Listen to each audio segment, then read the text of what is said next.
आणि थोडीशी लाल मिरची आणि थोडंसं जिरं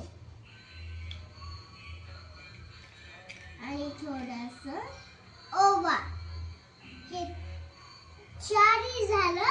आता आपण थोडंसं हलवून देणार आहे आणि त्याच्यामध्ये थोडंसं पाणी टाकणार आहे.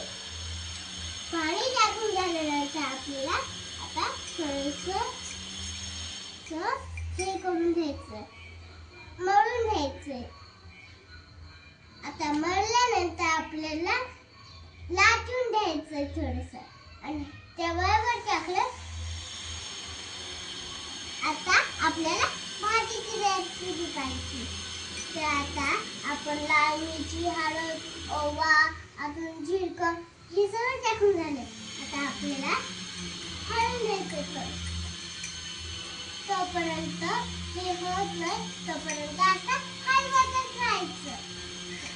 मग आता झालं.